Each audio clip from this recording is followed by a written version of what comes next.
사실 여러분과 함께 읽은 요한복음 21장은 제가 여러분과 함께 이렇게 교회를 쭉 함께 달려오면서 많이 전했던 본문이기도 합니다. 특별히 부활절이 되면은 자주 전했던 본문이기도 하죠. 그래서 뭐 더 이상 무슨 내용이 나오겠나 싶기도 하지만은 이번에 또 새롭게 묵상하는 과정 속에 또 새롭게 우리에게 비춰주는 부분이 있고 부활을 어떻게 살아야 되는지에 대한 강렬한 가르침이 있어서 한 번 더 나누고 싶습니다. 몇 해 전에 저희가 유진 피터슨 목사님의 다윗, 현실의 뿌리 박은 영성이라는 책을 같이 읽었던 적이 있습니다. 벌써 몇 년이 지났죠. 워낙 고전이기도 하죠. 그래서 이제 유진 피터슨 목사님께서는 소천하셔서 하나님 품에 가 계실 뿐 아니라 그분이 쓰셨던 책들은 우리의 신앙의 좋은 길들을 보여주고 있는 책입니다. 그분이 이 다윗, 현실의 뿌리 박은 영성이라는 책을 통해 우리에게 전달했던 메시지는 신앙은 현실의 뿌리 박지 아니하고는 아무 힘이 없다는 얘기였었습니다. 그러면서 이제 예로 다윗을 이제 잡아왔죠. 왕이었지만 가장 인간적인 사람, 가장 큰 실수를 범하였지만 가장 하나님을 사랑했던 사람. 그러면서 그가 현실 속에서 하나님을 향한 수많은 상상력을 펼쳤고 그 상상력을 현실에 뿌리 박은 영성이 되어 그의 삶을 이끌어갔다라고 얘기해주는 책. 그래서 저희가 참 많이 도전도 받고 은혜도 받았던 기억이 있습니다. 우리의 신앙은 현실에 뿌리를 박지 않으면 아무 쓸모가 없습니다. 때로는 우리가 교회 안의 신앙, 때로는 기도원의 신앙, 때로는 혼자만의 신앙을 집중할 수도 있지만은 여러분 한번 생각해 보십시오. 여러분에게 있어서 가장 힘이 되었던 그리고 능력이 되었던 말씀들과 기도는 언제입니까? 현실의 문제 앞에서 하나님과 실험했던 때, 현실의 문제 앞에서 하나님과 부딪혔을 때가 가장 큰 은혜가 되지 않았는가 싶습니다.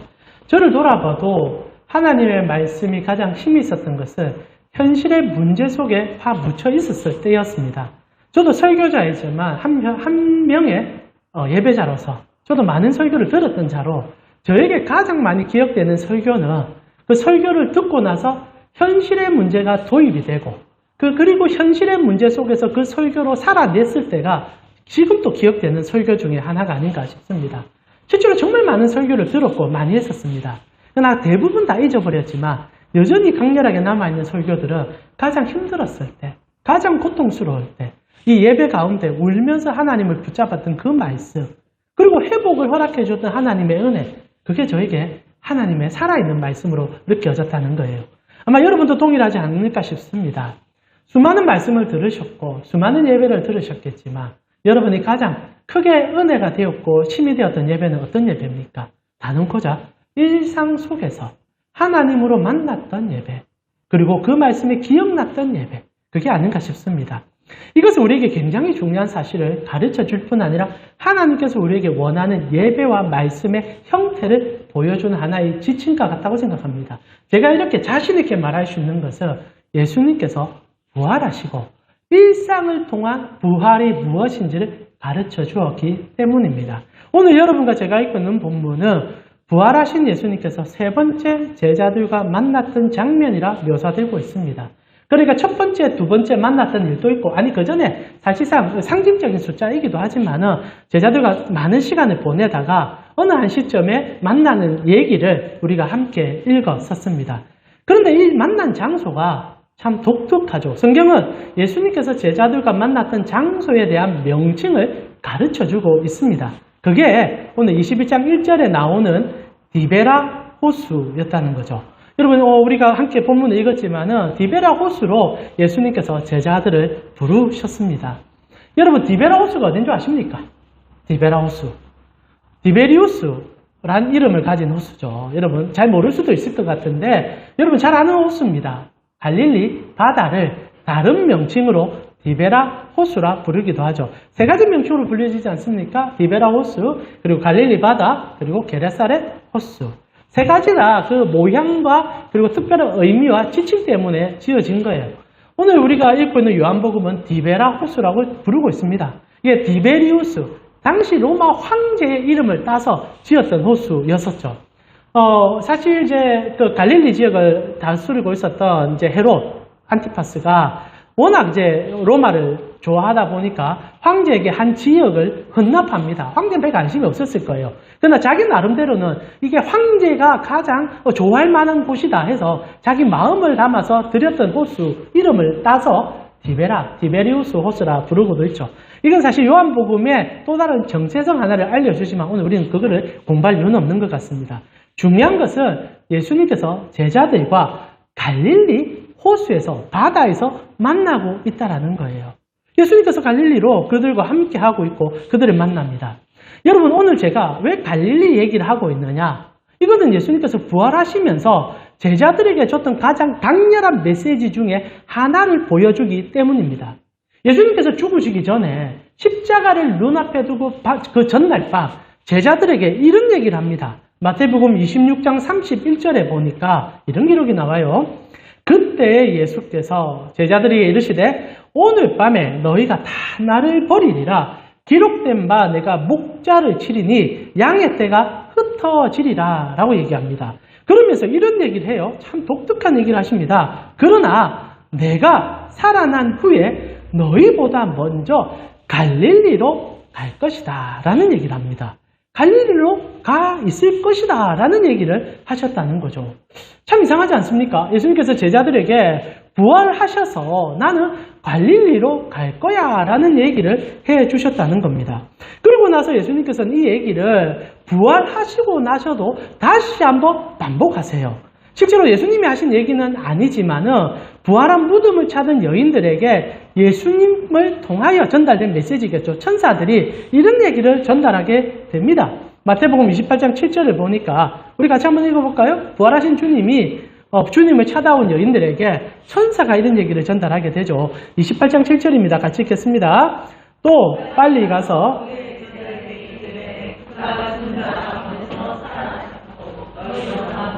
갈릴리로 가시나니 거기서 너희가 배우리라 하라.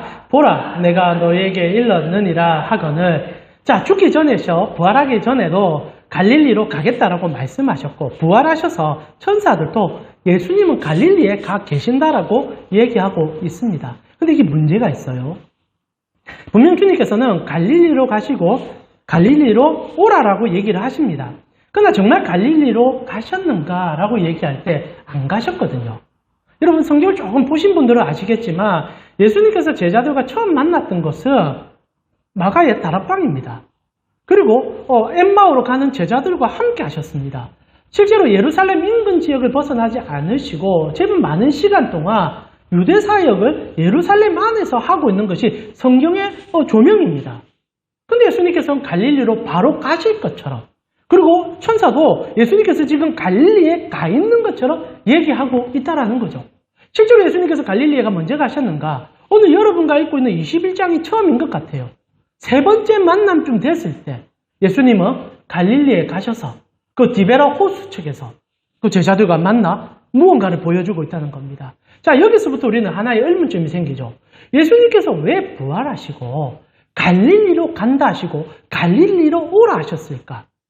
이게 성경적 내용으로 따져볼 때는 예수님께서 물리적으로 갈릴리를 갔다라고 보기가 힘든 것을 우리가 이해할 수 있고 그렇게 볼 때 이 갈릴리라는 것은 단순히 지명적 차원 그리고 위치적 차원은 아닐 수 있다는 얘기입니다. 왜냐하면 예수님께서 정말 갈릴리라는 지역이 중요했다면 가장 먼저 가서 제자들을 굴로 이끄셨겠죠.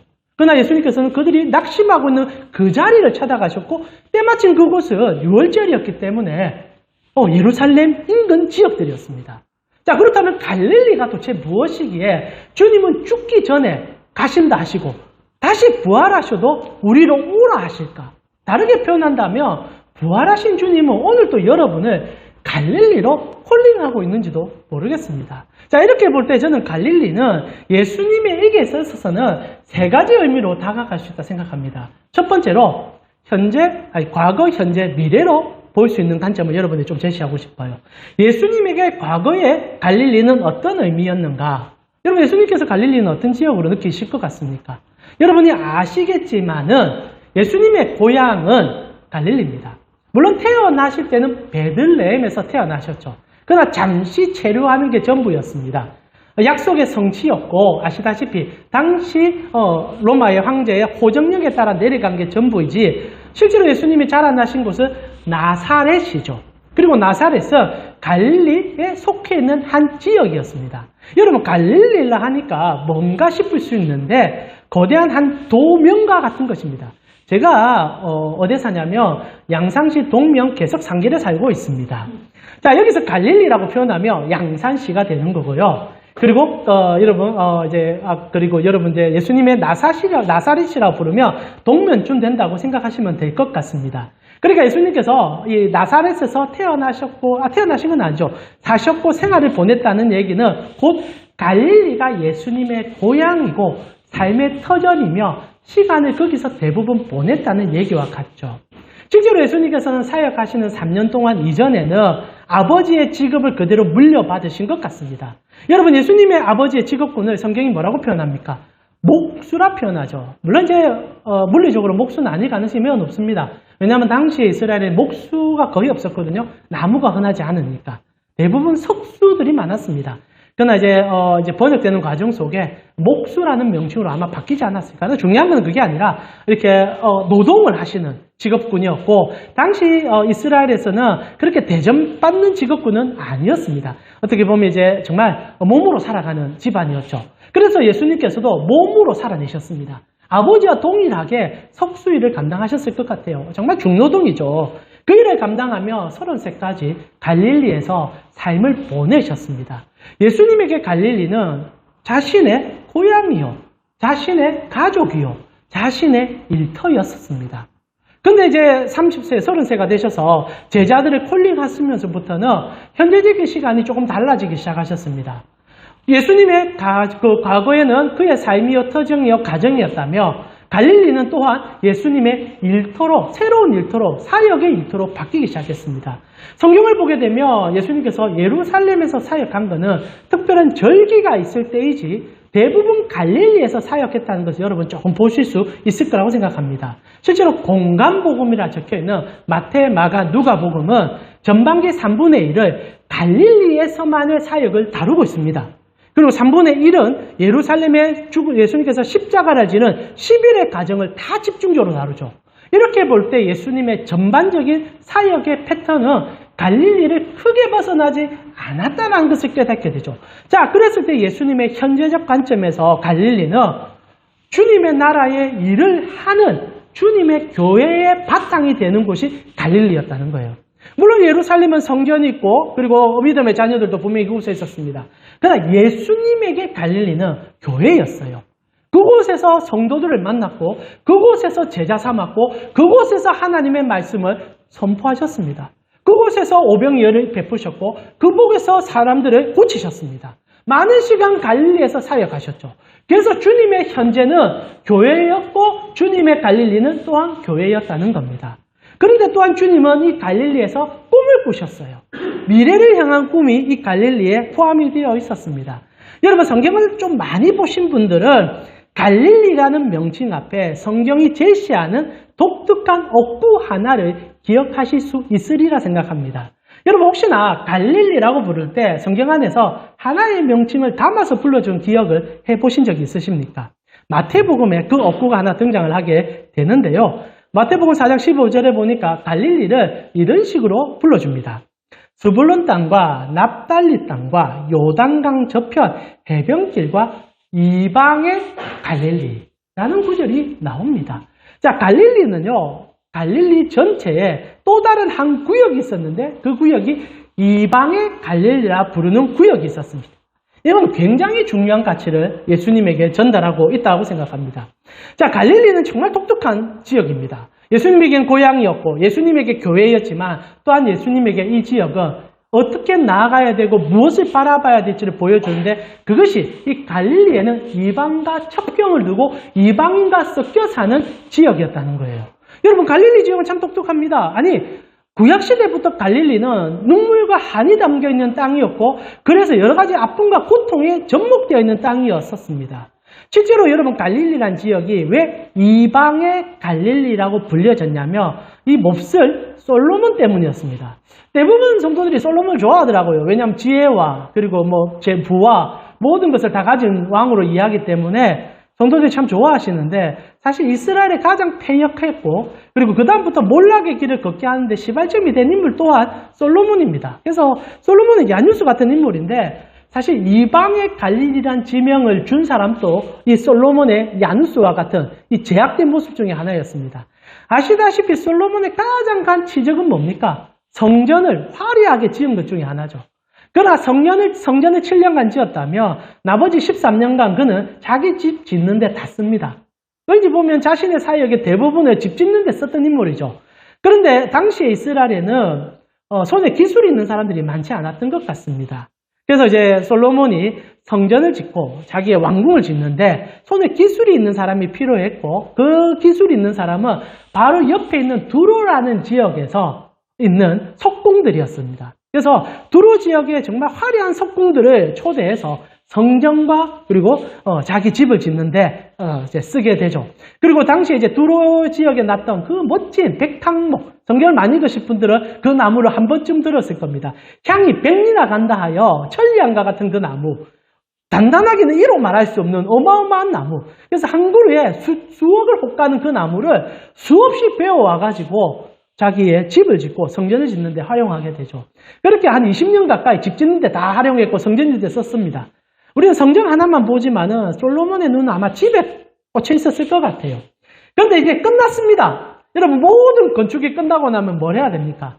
잔금 처리를 해야 되죠. 그래서 두로 왕이 이제 잔고 처리를 부탁하는 겁니다. 이렇게 수고를 했으니까 그 많은 이제 석궁들이 가서 노력했고 목수들이 가서 처리를 해줬고 그리고 어마어마한 그 백향목을 막 갖다 줬으니까 돈으로 따지면 정말 감당 안 될 정도일 겁니다. 20년 임금을 한 번에 계산한다 생각해 보십시오. 그때 솔로몬이 어떻게 하느냐? 정말 솔로몬 못했거든요. 솔로몬이 정말 못했다고밖에 생각이 안 듭니다. 열왕기상 19장 11절에 보니까 솔로몬이 하지 말아야 할 짓을 합니다. 이스라엘의 땅을 하나 툭 떼가지고 두로 왕에게 툭하니 던져줘 버립니다. 열왕기상 9장 11절에 보니까 갈릴리 땅의 성읍 20곳을 히람에게 주었으니 이는 두로 왕 히람이 솔로몬에게 그 온갖 소원대로 백향목과 잣나무와 금을 제공하였습니다. 히람이 두로에서 와서 솔로몬이 자기에게 준 성읍들을 보고 눈에 들지 아니하여 이르기를 내 형제여 내게 준 이 성읍들이 이러한가 하고 이름하여 가불 땅이라 하였더니 그 이름이 오늘까지 있었다라고 되어 있습니다. 자, 여기서 이제 갈릴리라는 지역이 부각되기 시작합니다. 갈릴리한 지역은 솔로몬이 히람, 두로 왕에게 떼준 지역이었어요. 이게 왜 문제가 되느냐? 이스라엘은 땅이 개인의 소유가 아닙니다. 하나님께서 출애굽을 함을 통하여 이스라엘 백성 전체에게 지파별로 나누어졌습니다. 그리고 개인이 소유하지 않아요. 지파가 소유하여 지파가 그 자녀들에게 물려주므로 이스라엘 백성들은 영원토록 땅 걱정은 안 하게 살게 만들어놨습니다. 사실 인생의 대부분의 문제는 땅에서 시작되지 않습니까? 어느 정도의 땅을 차지하느냐가 우리의 삶의 질을 바탕하게 되고 땅으로 인하여 우리가 어떻게 살아가는지의 삶의 패턴이 바뀝니다. 하나님은 과거에도 그걸 아셨어요. 그래서 땅 문제는 해결해주고 그 백성을 불러준 겁니다. 얼마나 멋진 하나님입니까? 근데 처음으로 솔로몬이 하나님의 땅을 떼가지고 지가 팔아먹은 거예요. 돈을 지가 갚아야 되는데 지가 하니까 좀 죄송합니다. 왕이 갚아야 되는데 지 주머니에 돈 나가기 싫으니까 하나님의 땅을 떼가지고 하나님의 성전을 지었으니까 하나님 손에 좀 보십시오 이랬는지 모르겠지만 득하니 20성읍이나 떼준 거예요. 근데 두로가 보기에는, 이 히람이 보기에는 성에 차지 않는 겁니다. 요거 가지고는 택도 안 된다는 거죠. 20년간 그 돈을 주었는데, 기껏 주는 게, 사실 이제 갈릴리 지역에 아마 동편, 이제 실제로 이방의 갈릴리 지역들은 좀 이제 힘든 지역들이었습니다. 그러다 보니까 보기가 썩 좋지 않은 땅이었죠. 그러니까, 뭐라고 얘기합니까? 가불 땅이다. 이 무슨 표현입니까? 쓸모없는 땅이란 얘기거든요. 좋은 표현이고 좋지 않은 표현은 쓰레기는 얘기죠. 쓰레기. 근데 중요한 게 뭡니까? 열왕기상 기로는 이 표현이 오늘날까지 남아있다라고 얘기합니다. 갈릴리는 쓰레기예요. 쓰레기. 이렇게 표현되는 땅이었다는 겁니다. 근데 예수님께서 쓰레기에서 쓰레기로 오라는 거예요. 제자들에게 이방의 갈릴리로 와달라고 부탁하는 겁니다. 실제로 그래서 예루살렘에 살았던 많은 성도들이 많은 이스라엘 사람들은 갈릴리 사람들을 굉장히 멸시했습니다. 그들은 속으로 쓰레기 땅에 산다고 생각했죠. 왜냐하면 여전히 이방의 갈릴리가 존속하는 바람에 이 지역이 신약 성경에는 데카폴리라 부르는 지역이죠. 데가볼리. 10개의 폴리스, 도시 지역. 그래서 예수님께서 거기 가서 칠병이어도 베풀어 주시고 병자도 고쳐주시고 시각장애도 일으켜주고 안전병에도 일으켜줍니다. 그곳이 예수님의 사역지였고 이방 땅이었다는 거죠. 예수님께서는 유대 땅에만 사역한 게 아닙니다. 이방에 사역했고 그것이 이방의 갈릴레아 부리는 데가볼리 지역이었다는 거죠. 자, 중요한 것은요. 예수님께서 이 갈릴리 지역에서 사역하시면서 눈물과 한이 담기는 그 사역에 가슴에 품음으로 전달하는데 중요한 것은 그들의 눈물을 넘어서서 주님께서는 이방인들과 만나고 싶었다는 겁니다. 이게 갈릴리를 선택하신 이유 중에 간 목적이라고 생각이 되어져요. 여러분, 예수님께서 만약 예루살렘에서 사역을 하셨다면 그 사역이 거의 대부분이었다면 주님의 복음은 유대인들의 것이 될 것입니다. 그러나 주님께서 오신 이유가 뭡니까? 나 때문이잖아요. 우리 때문이잖아요. 전혀 복음을 들을 수 없는 우리를 위하여 주님은 처음부터 오셨다는 겁니다. 그래서 그분이 선택한 땅이 갈릴리였다는 거예요. 이방의 갈릴리였다는 겁니다. 그래서 여러분, 오늘 우리가 깊이 나눌 수는 없지만은 예수님께서 사역을 하실 때 가장 하이라이트 같은 사역은 오병이어의 기점부터 시작됩니다. 유대인들이 찾아와서 예수님 앞에 배고픔을 호소합니다. 그런데 예수님께서 말씀을 전하다가 오병이어의 기적을 베품으로 그들의 공급자가 되심을 가르쳐 주시죠. 그러나 주님의 마음에는 그것이 십자가였음을 보여주기 위한 하나의 상징적 도구였습니다. 그러니까 이해하는 유대인들과 예수님이 가르쳐 주는 게 매치가 되지 않는 상황이었습니다. 그러나 중요한 것은 유대 땅의 오병이어를 보여주셨습니다. 그리고 저희가 수요일날 성경 공부할 때 한번 얘기도 나누었고 들은 분도 계시겠지만 예수님은 오병이어를 끝내고 나서 순회 사역을 떠납니다. 두로를 가시고 그리고 여러분 아시는 우리가 성경에 있는 여러 인간들의 이방 땅을 쭉 도시다가 마지막 어디로 가시느냐? 이방의 갈릴리로 가십니다. 데카폴리 지역으로 돌아가셔가지고 거기서 뭘 하시는가? 칠병이어를 하십니다. 똑같은 기적, 그러나 숫자가 다른 오는 뭡니까? 유대인을 상징하죠. 5라는 숫자는 언제나 유대인들이 흠모하는 숫자였습니다. 그러나 7이라는 숫자는 뭡니까? 하나님의 안식과 평안과 온 세계를 나타내는 숫자죠. 숫자의 차이를 가지고 주님께서 유대인에게도 복음이 그러면서도 칠병이를 통하여서 이방의 갈릴리를 통하여 하나님의 복음이 온 세상에 보여줄 것을 보여주며 다시 배 타고 들어와 제자들과 수련회 같이 보내신 다음에 십자가를 지고 돌아가십니다. 주님의 갈릴리는 주님에게 있어서 갈릴리는 꿈이었어요. 그분이 오신 목적이었습니다. 우리를 구원하기 위한 우리를 사랑하여 그 사랑을 보여주는 그 은혜를 갈릴리 속에서 나타내셨고 갈릴리 속에서 보여주셨고 그리고 이방인을 통하여 주님의 복음으로 이끌어 주셨다는 겁니다. 여러분 잘 아시는 군대 들린 귀신 그것도 이방 사람이거든요. 그 데카폴리 지역에 있는 이방의 갈릴리 출신입니다. 언제나 주님께서는 이 갈릴리 지역의 유대인들과 이방인들에게 차이를 두지 아니하시고 오고 가시면서 복음의 은혜를 가르쳐줬죠. 자, 이렇게 볼 때 예수님에게 이 갈릴리는 미래적 관점에게는 온 세상의 주님이 되는 그 꿈을 제자들에게 보여주는 하나의 바로미터와 같은 지역이었다는 거죠. 자, 이렇게 정리해보면 갈릴리라는 것은 과거로는 예수님의 삶의 흔적이요. 현재로는 주님의 몸된 교회요. 셋째로는 주님의 비전이요. 사역이요. 선교였다라는 거죠. 그래서 제자들로 갈릴리로 오라 부르셨다는 겁니다. 그러나 사실 제일 중요한 거는 이 갈릴리에서 예수님께서는 제자들과 먹고 마시면서 3년 동안의 삶을 보냈다는 것은 더 중요한 가치가 될 것 같아요. 그렇게 예수님께서는 갈릴리를 품으셨고 갈릴리로 제자를 부르셨단 말입니다. 자, 근데 문제는 뭐냐? 제자들이 처음에 이 말씀을 기억하지 못했던 것 같습니다. 그래서 예루살렘에 계속 머물고 있으니 예수님이 계속 예루살렘에서 만나주면서 계속 갈릴리로 가라고 푸시하기 시작합니다. 그리고 제자들은 드디어 갈릴리로 떠나갑니다. 자, 여기서부터 중요한 사실을 얘기해 봅시다. 갈릴리로 오라는 예수님의 목적을 제자들이 모르지는 않았을 것입니다. 왜냐하면 예수님과 함께 사역했던 자리고 예수님이 꿈을 꿨던 자리요. 제자들로 어떻게 하나님 나라를 따라야 될지를 가르쳐줬던 땅이기에 그걸 알고 갔던 건 사실입니다. 일상이요, 꿈이요, 교회요, 비전인 땅을 그들도 알았을 거예요. 그러나 갈릴리에 그들이 도착했을 때 오늘 본문이 시작됩니다. 도착하고 보니까 뭘 해야 될지를 모른다는 겁니다. 이게 부활을 살아내는 교회의 가장 큰 문제점이에요.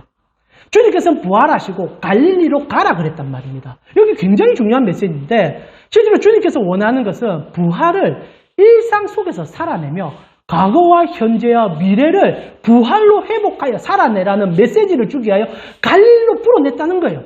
부활은요, 죽어서 천국 가는 게 전부가 아니라는 겁니다. 부활은 일상이에요. 과거요, 현재요, 미래입니다. 우리의 전 삶을 다 바꾸는 막강한 힘이에요. 그걸 가르쳐 주고 싶어서 함께 했던 갈릴리로 오라 그러고 주님께서 꿈꿨던 갈릴리로 오라 그러고 교회의 시작인 갈릴리로 오라 그랬는데 기껏 가보니까 뭘 할 줄을 모르겠다는 거예요. 제자들이 도착했습니다. 문제는 뭐냐? 그렇게 늘 함께 했던 예수님이 이제는 부활하셔가지고 한 번씩 나타나기 시작했다는 거예요. 그러니까 제자들이 이제 예루살렘에 있을 때는 막 흥분했거든요, 처음에는. 부활. 마치 우리 성도들이 교회에서 처음에 은혜 받아서 여기가 저 싸우니 막 했던 것처럼 제자들이 그렇게 했었습니다. 근데 이제 예수님께서 부활하시고 나서 그들에게 간헐적으로 나타나기 시작하자 처음에는 너무 감격해서 이게 어떤 일인지 잘 몰랐는데 갈릴리까지 가는 그 시간이 흐른 후부터는 실제로 뭘 해야 될지 모르기 시작했던 거죠. 그전에는 예수님께서 다 가르쳐 줬습니다. 있는 동안 여기 가자, 저기 가자 다 해줬습니다. 근데 부활하신 예수님께서 이제 여기 가자, 저기 가자 말을 안 하시는 거예요. 갈릴리 도착했는데 어떻게 해야 될지 모르겠습니다. 딱 하니 나타날 줄 알았겠죠. 예수님이 뿅 하고 나타나서 제자들아, 일상으로 돌아왔구나. 이제 나와 함께 해줄 줄 알았는데 예수님은 흔적도 보이지 않는 겁니다. 그들만 떡하니 일상 속에 던져져 버린 거예요. 어떻게 보면 교회 생활을 하다가 어느 정도 신앙에 이제 물이 들기 시작하면 느끼는 괴리감입니다. 처음에는 주님의 구원이 기쁘고 주님의 사랑이 감격되고 부활이 느껴지기 시작할 때는 너무너무 좋아서 주님이면 다 할 것 같다고 생각했습니다. 그러나 일상 속에 딱 들어가 직장 상사를 만나는 순간 나의 부활의 영성은 다 사라집니다. 가정에 들어가 내 가족을 만나는 순간 내 부활이 사라져버립니다. 때로는 싸우기도 하고 때로는 헐뜯기도 하고 때로는 미워하는 일상을 만날 때마다 부활하신 주님은 나에게 말해주지 않는다는 그 사실을 깨닫기 시작한다는 겁니다. 놀랍게도 주님은 그때그때 말해줘야 될 때가 있을 것인데 그럴 때마다 더더욱 말씀하지 않는 주님을 만나게 된다는 거죠. 그래서 교회 찾아오면 답답하면 해소됩니다. 오늘같이 여러분에게 또 실존함의 능력이 있는 예수님을 얘기해주면 여러분이 피부로 느껴지는 것 같아요. 그러나 부활절을 지나야 내일 또 돌아가 보십시오. 산에 가면 귀신 들린 사람이 드글드글하죠. 언제나 예수님께서 산에서 사역하고 내려가면 현실 속은 엉망진창이었습니다. 특별히 예수님께서 변화산에 그분께서 십자가를 지시며 어떻게 될지를 보여주셨지 않습니까? 그리고 그 산에 내려왔을 때 공간복음 전체는 누가 기다려오고 있었는지를 보여주잖아요. 귀신 들린 아이가 기다리고 있는 겁니다. 부활하는 주님을 바라보고 은혜 경험했는데 현실에 들어가면 귀신천지예요. 말이 안 통합니다. 나는 부활 얘기하는데 저들은 뭐라고? 돈, 현금, 네 직업, 능력 성질 나는 거죠. 그렇게 한 3일만 경험하면 부활은 사라지고 일상의 고통이 찾아옵니다. 제자들이 예수님 말씀 믿고 갈릴리로 갔어요. 부활이 능력으로 나타날 줄 알았겠죠. 하나 아무도 나타나지 않았던 겁니다. 결국 제자들이 어떤 선택을 합니까? 오늘 본문 속으로 들어가면 제자들이 일상으로 돌아갑니다. 이 하나님이 원하셨던 것 같아요. 그들이 뭘 할지 모르기 시작하니까 혼돈스러우니까 결국 한다는 게 특별히 제자 4명이 했던 그 어부 일을 다시 시작하는 겁니다. 2절에 보니까 21장 2절에 시몬 베드로와 디두모라 하는 도마와 갈릴리 가나 사람 나다나엘과 세베대의 아들들과 또 다른 제자 둘이 함께 있어서 시몬 베드로가 나는 물고기 잡으러 가겠다. 뭘 할지 모르니까 그냥 일상으로 돌아가는 겁니다. 나는 원래 내 하는 일 할게. 그러니까 제자들도 그래 같이 가자. 사실 뭘 할지 모르는 거예요. 어떻게 보면 이 중요한 일인데 지금 이게 부활하고 나서 괴리감으로 다가나니까 이게 사실 혼돈이 일어나는 겁니다. 실제로 예수 안 믿는 게 나을 뻔한 사람들일지도 몰라요. 예수 믿는 바람에 혼돈스러워진 겁니다. 그냥 가서 열심히 일하면 되는데 부활하신 주님 만나는 바람에 뭘 해야 될지를 혼돈스러워지고 지금 내가 하는 일이 어떤 일인지도 잘 모르겠고 내가 일을 하는 게 맞는지에 대한 의문이 생기기 시작했다는 거예요. 직업을 하다 보면 주님으로 살아가는 삶에 부딪힘이 분명히 옵니다. 예수쟁이들은 언제나 부딪힐 수밖에 없는 자들이죠. 그럼 부딪히면은 하나님이 나타나서 얘기해주면 얼마나 좋습니까? 근데 안 해준단 말입니다. 그때 혼돈스러워지는 거죠. 내가 이 일을 해야 되는 게 맞는가? 일하는 게 진짜 맞는 것인가? 베드로와 제자들이 그거 갈등하다가 결국 물질하러 간 거예요. 근데 그때 예수님이 나타나 줍니다. 그때 예수님이 찾아와 주는 거죠. 이때 예수님께서 책망한 적이 단 한 번도 없다는 거 여러분 정확히 아셔야 됩니다. 물론 제자들에게는 주님께서 말씀을 전적으로 전하는 풀타임 사역자라 부르지만 우리에게 가르쳐주는 메시지는 돌아감이 나쁘지 않다는 거예요. 물고기 잡는 게 괜찮다는 겁니다. 왜? 주님께서 그렇게 물고기를 잡게 해주니까. 이게 중요합니다. 주님께서는 제자들이 이제 일상 속에서 부활하신 주님과 살아가는 것을 가르쳐주고 싶었던 거예요. 단순히 교회 안에 앉아가지고 교회 안에 영성으로 살아가는 게 아니라 진짜 물고기 잡는 현실, 펜대 잡은 내 책상, 사람들과 만나는 대화, 그 속에서 부활이 어떤 힘이 있는지를 가르쳐주고 싶었던 겁니다. 예수님 알고 계셨어요. 불로 놓으면 이들이 뭘 할지 몰라가지고 결국 익숙한 곳으로 돌아가리라. 그러나 그 익숙함이 부활인 것을 가르쳐주고 싶었던 거죠. 그래서 배를 타고 나가기 시작하자 예수님께서는 저 먼 곳에서 불을 피워놓고 제자들에게 방긋방긋 울고 웃고 계시는 모습이 보여지기 시작하죠. 그래서 4절부터 5절을 보니까 날이 새어갈 때 예수께서 바닷가에 서셨으나 제자들이 예수인 줄을 알지 못하게 됩니다. 그래서 예수님께서 큰 소리로 부르죠. 얘들아, 너희에게 고기가 있느냐? 고기가 있느냐? 불러줍니다. 자, 여러분 이 장면에서 우리는 기시감을 느낍니다. 성경을 제법 읽으실 분들은 이 부름을 받는 제자들이 처음에 어떻게 부름을 받았는지를 기억하시는 분이 계시리라 생각합니다. 그들이 어떻게 처음에 불렀죠? 일상 속에서 물고기 잡을 때 예수님이 찾아와 만나줬습니다. 베드로와 요한과 안드레 야고보가 물질을 하는데 물고기를 한 마리도 잡지 못해서 신음하고 있을 때 예수님이 찾아와서 먼 곳에 그물을 던져봐라 얘기합니다. 우리 제자들이 그 전에 예수님을 만났던 제자들이죠. 그러나 부르심은 그때였습니다. 불러주니까 선생님께서 그래 얘기하니 말씀에 내가 따름으로 던져보겠습니다. 그때 어마어마한 물고기가 잡혀서 이 제자들이 기겁을 해서 예수님 발 앞에 엎드려 우리는 죄인입니다. 그때 주님이 부르죠. 나를 따르라. 내가 너로 사람 낚는 어부 되게 해줄게. 베드로의 그 어부라는 일상과 하나님 나라의 영성이 매치되어져 가면서 주님을 위해서 살아가는 삶으로 부름을 허락했다는 겁니다. 그런데 그걸 다 잊어버린 거예요. 교회 일만 하다 보니까 교회 사람이 다 되어버린 거예요. 주님은 그런 사람으로 그를 세우고 싶지 않았던 겁니다. 정말 부활은요, 우리의 직장에서 일어나는 거예요. 진짜 부활은요, 미운 놈 만날 때 일어나는 겁니다. 제가 오늘 설교를 시작하면서 여러분이 하나님 말씀을 언제 가장 강렬하게 붙잡습니까? 고통이 찾아올 때, 삶의 고난 속에서 해결이 안 될 때, 그때 주님 진짜 실존적으로 만나잖아요. 그걸 우리는 통칭하여 일상이라 부르고 싶습니다. 일상에서 실험할 때 주님이 살아계시지, 교회 안에 계시면 김집사, 이집사 박수 쳐줄지 모르지만 하나님의 살아계심은 크게 느껴지지 않습니다. 결국 배지를 시작할 때 주님은 그 자리에서 불러주셨듯이 제자들이 다시 한번 일상의 삶으로 돌아가는 그 시점에 그들을 불러주고 있음을 여러분 중요하게 인식할 필요가 있다는 겁니다. 그리고 주님이 불러주신 다음에 그들에게, 물론 이제 이 부분으로 제가 여러분과 너무 많은 설교 사역을 나눴지만 그것은 여러분 오늘 다 거두절미하고 중요한 두 가지만 좀 나누고 싶습니다. 주님께서 그들을 일상의 삶으로 회복시켜주며 일상 속에서 불러주시고 그들에게 두 가지 사인을 보여주기 시작하죠. 제자들이 막 놀래가지고 쫓아옵니다. 베드로 정말 재밌지 않습니까? 성경을 보면은 베드로 막 흥분해가지고 옷을 막 주워 있습니다. 배 안에서. 수영을 할 건데. 그리고 옷 입은 채로 수영을 해가는 거죠. 지금 제정신이 아닌 겁니다. 그리고 물 줄줄줄 흘려가면서 예수님이 와가지고 나름 예의를 차리는 거예요. 왜냐하면 지은 죄가 있지 않습니까? 3번이나 예수님 모른다 했던 죄악이 있으니까 너무 부끄럽고 너무 창피하니까 이렇게 해가지고 예수님 앞에 엎드리려고 하니까 예수님이 두 가지를 보여주는데 이게 너무너무 따뜻해요.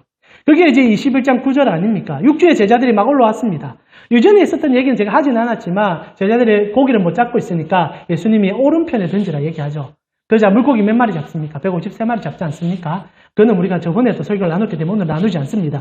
그러나 중요한 것은 이렇게 가득 잡고 찾아오니까 예수님 앞에 섰을 때 두 가지가 보여지기 시작하는데 그게 21장 9절입니다. 우리 같이 한번 읽어볼까요? 같이 읽겠습니다.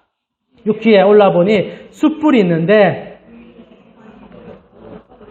자, 두 가지가 있는데 먼저는 숯불이 있습니다. 그리고 생선과 떡이 놓여 있었다라는 거죠. 참 재밌지 않습니까? 제자들이 딱 섰을 때 예수님이 보여준 그들에게는 두 가지 상징적 기물이 있다는 거예요. 먼저는 그들이 먹어야 될 떡과 물고기가 있었습니다. 자, 여기서 중요한 거는 이 물고기는 제자들이 잡은 물고기가 아닙니다.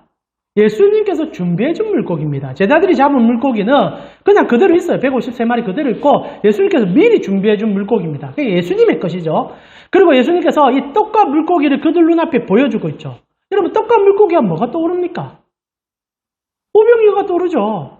제자들은 오병이어를 떠오를 수밖에 없을 것입니다. 자, 오병이어를 떠오르지만 제가 다시 한번 말합니다. 여기는 갈릴리입니다. 오병이어와 함께 칠병이어도 같이 떠오릅니다. 우리 자꾸 오병이어만 얘기하는데 이건 칠병이어도 같이 포함이 돼요. 주님께서는 떡으로 그들을 먹이겠다는 의미도 전달되지만 주님의 꿈이 이 떡과 물고기에 들어있는 거죠. 내가 너희를 데리고 오병이어를 보여주며 칠병이어까지 보여줬잖아. 모든 제자, 다른 사람들은 먹는 데 집착했지만 너희는 내가 이거 왜 보여주는지 아는 유일한 제자들 아니니?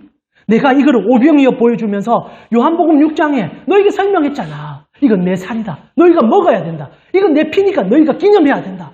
그거 가르쳐줬고 그것 때문에 사람들 다 떠났을 때도 너희만 남아서 나에게 그런 말 했잖아. 주의 말씀이 여기 있는데 내가 어디로 가겠습니까? 베드로의 그 고백이 거기 날라왔었습니다. 그리고 주님은 그 감격 속에 제자들과 꿈을 가지고 또 이방의 갈릴리로 가셔서 칠병이어 보여주면서 내 떡은 이들에게도 먹여야 되는 거야. 이 이방 사람에게 먹여야 되는 거야. 주님이 일상 속에서 물질하는 그들에게 주님의 꿈을 다시 한번 보여주는 거예요. 오병이어를 기억해라. 그러면서 두 가지 메시지가 전달되죠. 첫 번째는 단순한 메시지입니다. 내가 너희 삶 책임져 주니까 걱정하지 마. 걱정하지 마. 나와 함께 가는 삶에는 내가 너희를 채워주는 은혜가 있어. 그러나 더 중요한 거는 너의 일상 속에서 내가 너희를 불러줬던 그 사역의 명칭을 잊지 말아줬으면 좋겠어. 내가 왜 너희가 물질하도록 놔뒀는 줄 아니? 이제 너희가 만나야 되는 사람들은 어부들일 거야. 너희가 만나야 되는 사람들은 석수일 거야. 너희가 만나야 되는 사람들은 저기서 일하는 노동자들일 거야. 거기서 오병이어를 보여줘. 거기서 부활한 나를 나타내줘. 너희는 교회 안에 있어서가 아니라 이제는 다시 한번 배 타고 나아가 그들과 함께함으로 내 살을 먹이고 내 피를 덧입음으로 부활의 영성으로 회복된 나라를 보여주면 좋겠어 라는 상징적 메시지가 그 핫도프 속에 있었다는 거죠. 그러면서 또한 그 떡과 물고기는 불로 태워지고 있었다는 겁니다. 여러분, 불이라는 이미지는 오늘 이 본문 속에서는 두 가지 강렬한 이미지를 줘요. 첫 번째는 성경의 모든 불은 죄를 태우는 겁니다. 그래서 6월절 어린 양도 불로 태워서 먹지 않습니까? 동일하게 불이라는 것은 언제나 죄를 사하고 하나님의 거룩을 나타내죠. 하나님께서 떡을 태우고 불을 태웁니다. 우리의 일상을 주님의 부활이 거룩하게 해주겠다는 상징적 요소죠. 근데 더 깊이는 이 불은요, 제자 베드로에게는 가장 기억하고 싶지 않은 하나의 장치 아닙니까? 여기까지는 우리가 더 들어가지는 않겠습니다. 그러나 우리가 아시다시피 예수님께서 십자가에 돌아가기 전날 베드로는 예수님과 함께 이 화톱불 사이에서 예수님을 3번이나 모른다고 했던 자리였습니다. 그러니까 제자 베드로에게는 가장 부끄러움의 장치요. 그러나 그 부끄러움을 용서해주는 자리요. 그러면서 가장 중요한 건 물에 젖어서 쫄딱 젖어있는 베드로를 녹여주는 불이었다는 거죠. 너무나 많은 의미를 담고 있는 숯불 위에 하나님의 꿈이 담겨 있었다는 겁니다. 저는 이 3가지 의미가 다 들어있다고 생각해요. 베드로의 죄를 용서해주고 베드로를 품어주고 그리고 베드로에게 꿈을 주는 갈릴리가 과거와 현재와 미래를 상징했다며 이 화떡불과 오병이어도 이 물고기와 떡도 주님의 과거요, 주님의 현재요, 주님의 미래요, 베드로의 과거요, 베드로의 현재요, 베드로의 미래였다는 거죠. 베드로만 보면 이렇죠. 베드로는 죄인이요, 예수님을 부인한 자입니다. 불로 씻어주셨습니다. 베드로의 현재는 어떻습니까? 부끄럽지만 주님 앞에 서 있으므로 교회가 되고 싶어 합니다. 주님이 먹여주고 있습니다. 그리고 베드로의 미래는 뭡니까? 주님이 이것을 통하여 온 세계의 사도로 삼아 하나님 나라를 이루어가는 일꾼 삼아주시는 역사가 여기서부터 시작되죠. 그래서 3번 얘기해 주지 않습니까? 네가 나를 사랑하느냐? 사랑 안으로 모든 것을 해결해 주는 장면으로 부활을 끌어가고 있다는 겁니다. 말씀 마무리하고 싶습니다. 사랑하는 가운식구 여러분, 부활이 뭡니까? 지금 여러분이 길 가다가 아니면 여러분의 삶의 생이 끝나서 주님 만나가지고 아이고 할렐루야 부르짖는 것이 부활입니까? 그것도 일부의 부활입니다. 그러나 진짜 부활은요, 지금 주님이 여러분의 손을 잡고 있다는 그 자체입니다. 그래서 여러분이 영원히 사는 거예요. 여러분의 삶의 생활이, 시간이 무한정 늘어나는 게 영생이 아닙니다. 그거는요, 세상 생각하는 불로불사죠. 그거는 지옥입니다. 여러분 지금 이제 과학기술이 좋아지고 의료 시스템이 좋아져서 생명이 무한대로 늘어날지는 모르겠습니다. 신체 기계도 로봇으로 바꾸고 심장도 갈고 최근에 인조 신장까지 나오고 그래서 여러분의 세포가 활성화돼서 불로불사한다 생각합시다. 그게 영생입니까? 그건 지옥의 연장입니다. 여러분 그런 시술도 돈 있어야 받아요. 돈 없는 사람들은요 더 빈곤한 삶 속에서 고통받습니다. 여러분 우리가 생각하는 영생은 그런 게 아니에요. 성경이 말하는 모든 지점은 딱 하나입니다. 예수 그리스도. 예수만 계시면 그곳이 영생이에요. 하나님 만나면 그게 영생인 겁니다. 오늘 부활하신 예수님은 일상 속에서 영생을 채우라라고 우리를 불러주셨다라는 거죠. 사랑하는 우리 강한 식구 여러분, 돌아가시죠. 이제 부활이 끝난 게 아니에요. 오늘부터 시작해야 또다시 우린 부활을 살아내는 겁니다. 예수님께서는 여러분의 과거, 현재, 미래 전부를 부활의 능력으로 아울러 하나님으로 꿈고 하나님 나라까지 달려갈 수 있는 은혜를 공급해고자 부활하셨습니다. 그 은혜 속에 들어가셔서 그 영광으로 하나님과 경험하며 부활이 오늘의 나의 삶과 과거의 못난 나의 삶과 미래를 꿈꾸는 나의 삶에 가장 큰 은혜가 됨으로 기뻐 찬양할 수밖에 없는 여러분 되어지기를 축복드립니다. 이제 우리